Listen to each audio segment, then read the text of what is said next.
హరి ఓం శ్రీమాత్రే నమః. లలితా సహస్రనామ పారాయణలో భాగంగా ఈరోజు అమ్మవారి నామం 793వ నామం, 4 అక్షరాల నామం కపర్ధిని. ఈ నామంతో అమ్మవారికి నమస్కారం చేసుకున్నప్పుడు ఓం కపర్ధిన్యై నమః అని చెప్పుకోవాలి. కపర్ధిని అంటే జటాజూటము ధరించినటువంటి తల్లి. ఇది మనకి స్థూలార్థం. అసలు కపర్ధి అంటే శివుడు, ఆయన పత్ని కనుక అమ్మవారు కపర్ధిని. శివాని భేదం లేదు, అమ్మవారికి అయ్యవారికి ఎటువంటి భేదం లేదు. ఇది నామరూపంలో అయినా శరీర రూపంలో అయినా ఎలా అయినా సరే శివుడికి అభిన్నురాలు అమ్మ, అమ్మకి అభిన్నురాలు శివుడు. ఇక్కడ ఈ నామంలో కపర్ధం అంటే జటాజూటం. పరమేశ్వరుడికి జటాజూటం ఉంది, పరమేశ్వరుడికి అభిన్నురాలైనటువంటి అమ్మవారికి కూడా జటాజూటం ఉంది.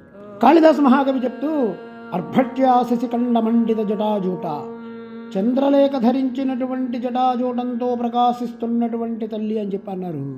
అదే జయ జయ హే మహిషాసురమర్థిని రమ్య కపర్ధిని శైలసుతే అని చెప్పడంలో కూడా భావం కూడా అది. కం పర్ధయతీతి కపర్ధం. కం అంటే జలం, పర్ధయతీతి అంటే పాలించున్నది. జలాన్ని నియంత్రించేటువంటి తల్లి కపర్ధిని. పరమేశ్వరుని జటాజూటానికి ప్రాముఖ్యం ఇదే.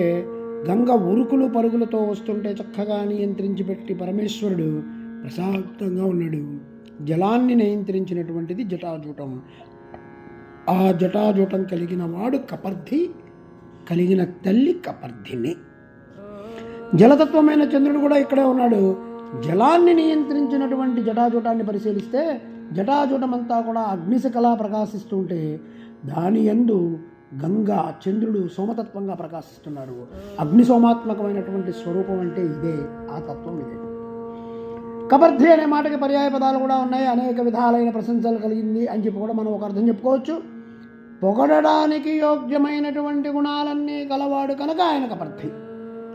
పొగడడానికి యోగ్యమైన పదార్థాలన్నీ గుణాలన్నీ కలిగి ఉన్నది కనుక ఆమె కపర్ధిని. ఈ మాట మనం అర్థం చేసుకోవాలి. కపర్ధం అనే మాటకి గవ్వల దండ అనే అర్థం కూడా ఉంది. అమ్మ శబరీ రూపం ధరించినప్పుడు ఈ గవ్వలతో దండ వేసుకొని ఆవిడ గోచరిస్తోంది కనుక ఆవిడ కపర్ధిని. ఓం ఐం హ్రీం శ్రీం కపర్ధిన్యై నమః. ఓం శ్రీమాత్రే నమః. ఓం శ్రీ మహారాజ్ఞే నమః. శ్రీమత్సింహాసనేశ్వర్యై నమః.